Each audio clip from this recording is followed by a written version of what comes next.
Dave's behind the camera. We're the NC Beer guys. Welcome to another episode of the NC Beer Buzz. We're pleased today to be out in the Gizmo Brew Works on Triangle Drive in Raleigh. And Triangle Drive and Gizmo is out just almost at the Angus Barn if you're coming out of Glenwood from downtown, and just in from the airport if you're coming in town from Durham on 70 Glenwood Avenue. We're kind of in an industrial park area, so it's not obvious to find, but Triangle does turn right off of Glenwood, so that's not bad. Just stay on the road and you'll come to the dead end, and there you can start drinking. We're here today with the guys, like I said, at Gizmo Brew Works. Tyler Cox is the brewer, and he's showing off his works there. New beer right here. New beer. He's very proud of it. Just went into the case this afternoon. Yeah, just about 5 minutes ago. That's right. And Brian Williams is one of the owners, and Tyler may be one of the owners too. I don't know the situation exactly. You're just a brewer. Just yeah, we'll call it that. Okay, good. We want to talk today about what's happening at Gizmo and how it's coming along and what new and different might be happening. We're heading toward an anniversary for Gizmo. They'll be having a big anniversary in May. Mm-hmm. May 3rd. May 3rd, 1 year of Gizmo operations. And we'll start there. What can we look forward to on May 3rd? What's happening out here at Gizmo on the 3rd? Sure. Well, on May 3rd, we're going to have a bunch of live music. I've gotten some local bands that are pretty freaking good. Morning Brigade, which is a band out of Chapel Hill, a 5-piece. They play nice acoustic pop, upbeat, and cello and horns occasionally. They're really energetic, but they can do the mellow side. Then I've got my friends Birds and Arrows, who do really beautiful acoustic folk music that is soulful and heartfelt. One of our owners, Brian Shaw, who also doubles as our full-time sales guy, he's bringing his band, his little rock band. Brian plays upright bass. It's a 3-piece that's going to be out here, and there'll be another band out here too, and actually a 5th band that'll be like a couple people who are just in between set breaks playing. So we're going to have live music. So it's like all afternoon. From noon or so until 8 o'clock at night, we're going to have a non-stop stream of live music here. We're also going to have at least 2 food trucks, two that have confirmed for sure, and 1 potential, and 10 of our beers will be on tap. Now this is a 2-barrel system. You can see it in the back, how it's a very, very tiny system. I've got 6 tanks to work with, 3 year-round beers and 1 seasonal. So to have 10 beers on tap on one day is nothing short of extraordinary. Well, especially when you put in perspective, just last summer we were struggling to keep 4 beers on tap. Oh, there were plenty of weekends where we had just 2 on tap, and that was the best that we could do. That's all just to keep up. We're going to transition for both of those things. If you get a chance to come out on May 3rd, we invite the viewers to do that. You have a big time celebrating the anniversary for Gizmo. So let's talk about where we've come in the last year. We've made some progress in production capacity. Yes. You started where a year ago? We started out with our 2-barrel system with 3 4-barrel fermenters. Due to the demand we've received, we've added 3 7-barrel fermenters over here, which has been huge for us, allowed us to have many more beers on tap. Most of our mainline beers go through the 7s, and that's opened up the 4s for us to do a lot of experimenting, which we do on a regular basis. We call them our prototype series. And you just, a prototype series, and I just had one, which was what did I have? You had our Weizenbach. It was very good, by the way. Thank you. Yeah. And you've just come in about a year ago, or a little more? I came in here, I was hired in May. I took over at the very beginning of June. My first day of work here, our first 7-barrel fermenter was being delivered as I pulled in. Like, oh my God, this is a little overwhelming. Put that thing out and work. Yeah, basically, that's exactly what happened. Now, had you brewed before? I came from Foothills most recently, where I ran the cellar there, so I handled all filtration, all tank cleaning, any kind of sanitation work there on a 50-barrel system with 100 and 200-barrel tanks. Okay. A massive 50,000 square foot warehouse. If anyone out there hasn't seen this place, highly recommend checking out the Foothills production facility. It blows your mind. And prior to that, I worked for Carolina Brewery in Chapel Hill in Pittsburgh as an assistant brewer, so I learned how to brew. I am weird in that I am probably, I guess, the only head brewer, maybe the only one in America who has never homebrewed. So, but that's my next question. And that's how it almost always starts. But you started as a professional. That's right. I was just I'd been working as a bartender. I have an English degree from Wake Forest. So you made that transition. Right. So that was kind of killing time, and I got sick and tired of tending bar, and they agreed to hire me after months of pestering as an assistant brewer. And I had no idea what I was doing at the time. But they trained me very, very well. John Conley, an extraordinarily smart fellow, and then to go from there to TL and Jamie at Foothills. I learned a lot, so I'm very comfortable on systems of all sizes, from 2-barrel to 50-barrel, from tanks as small as 2 barrels to 200 barrels, and 3 different types of filtration, plus any kind of chemical that's being sold on the market by any company I've used. Right. So I've got a pretty wide knowledge, and this is really bizarre again, because people ask me, well, if you've never homebrewed, how do you come up with the recipes? Well, I say it's not that difficult, really. You just have to understand basics of how hop flavors play with malt characteristics, and sometimes you get lucky, and sometimes it turns out exactly how you want. Do you do small batch pilots here before you go to the big boys? I don't. You don't? I tell people we do small batches, 2 barrels at a time. Okay, right. Just not a very small batch. No. Right. Okay. No, it's all it's winged, I guess, to some extent, but it's, anyone who's homebrewed for 6 months can figure out how to make a good recipe. Right. And I've been in production for 5 years. Just making it work and trying Right. it out the door, it makes a difference. Yes. This is So you were fortunate to pick him up, get him in here, Very make him fortunate. part of the team.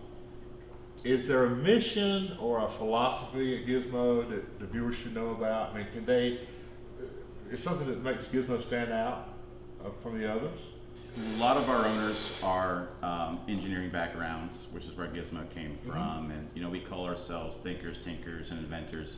So And as you're we right here grow, at RTP where all the thinkers and tinkers exactly, and engineers are, and right? so we like to take advantage of our small system and make a lot of experimental batches. And as we get bigger, we want to stick with that and not lose sight of the constant experimentation. Sure, we put a lot of emphasis on science, again being Gizmo and being engineers. So when we do, a lot of our beer names come from tools or some sort of scientific method, and we like to do... Like the stiletto, that's my favorite. That's a handy tool, a stiletto. Sure, or the Enigma Weizenbach, named after the the code machine, and also the fact that what is a Weizenbach? That's the question we get from so many people, shockingly enough. It's names such as that.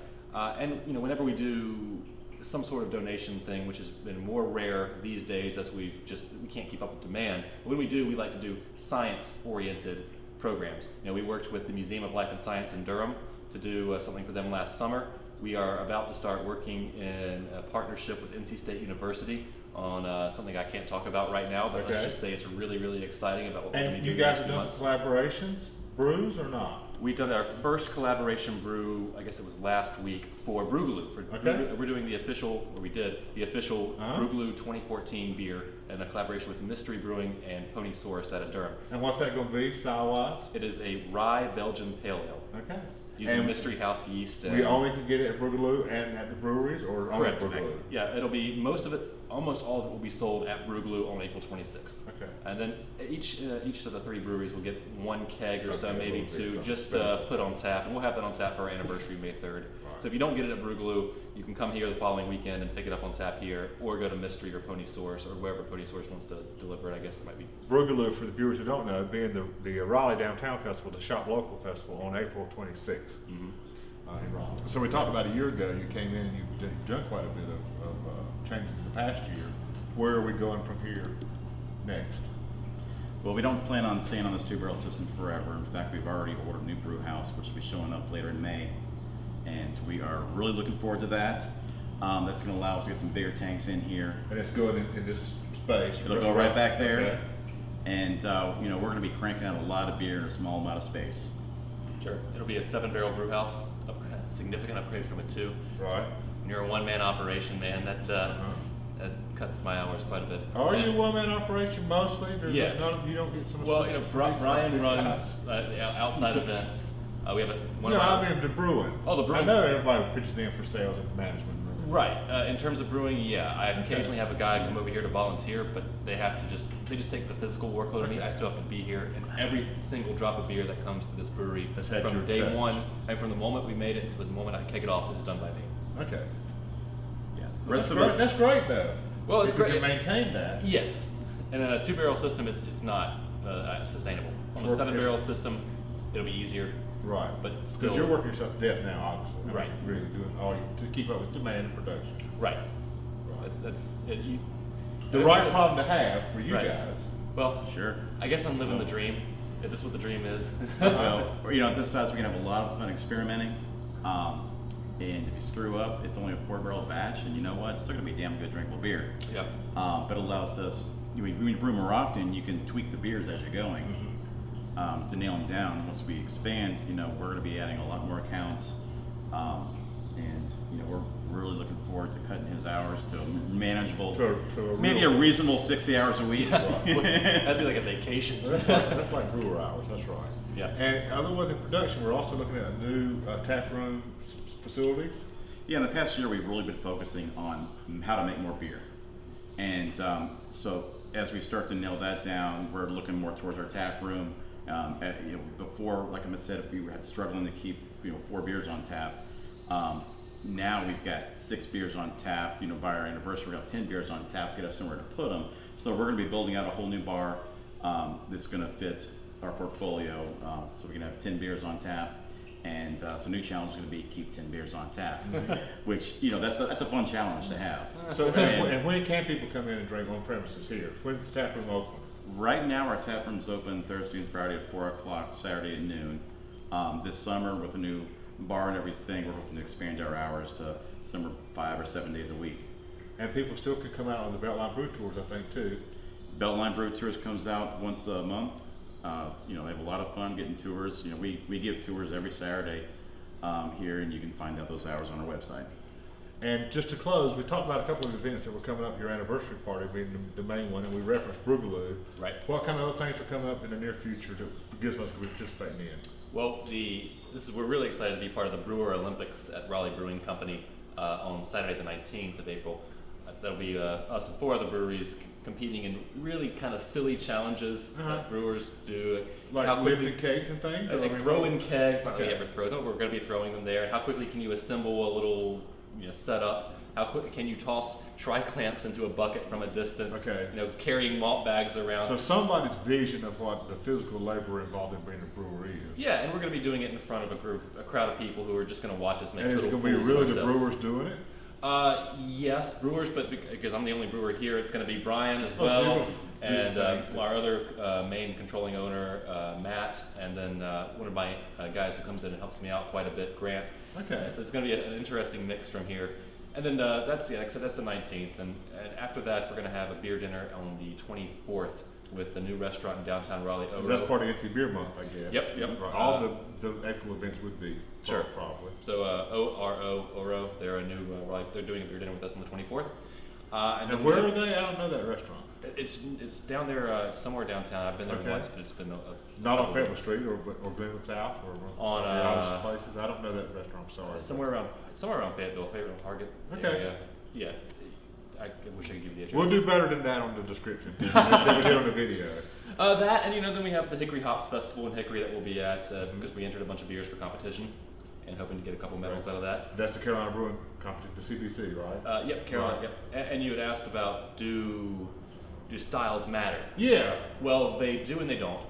They don't matter if you're selling beers. What matters is people coming here and buying beer. Whether it's a Belgian Pale Ale that I'm drinking now, or an IPA or a stout, or whatever kind of random concoction I come up with, if it sells, awesome. But if you're a new brewery, you're just starting out and you want to get some street cred, medals matter to some extent. And even though I hate to admit it, if I could say... Well, it builds your credibility as a brewer. You've got to be able to brew to style. Right. And to identify that style. Exactly. Right. And so if we get some medals of this, then we can say, hey, look, our stout won a gold or whatever. Then that makes people say, oh, okay, well, maybe these guys, they've been recognized as good, and we can come here and check them out. Instead of saying, try this Black Soda Stout, try this gold medal winning Black Soda Stout. Right. So I hate the idea of a medal. I mean, I don't need it for the ego, but because it can give the brand a boost, it's good for us. So that is, it's fun to brew it in style. It's also fun to brew out of style. There are plenty of local breweries that'll tell you that the headaches they've had trying to enter their beers in competitions. But not sure where it fits. Right. But that's the great part of being in North Carolina, with all these fantastic breweries who are constantly experimenting and inventing new styles. And as the BGCP, or the Brew Judge, and the World Beer Fest, all these competitions continue to add more and more categories to their judging as a result of people like us pushing the envelope. Yep. And we love that. We want to be part of that. It's great. Good. Exciting things happening at Gizmo Brew Works out on Triangle Drive, as I said, off of Glenwood Avenue. We appreciate you guys hosting us today. It's been great talking to you. Yeah. Thanks for coming. Sure, of course. We love it. Love getting out and meeting. Who brings us the beer? Until next time, this has been another episode of NC Beer Buzz with the NC Beer guys. And That's until right. next time, remember, drink local and keep your beer dollars in North Carolina.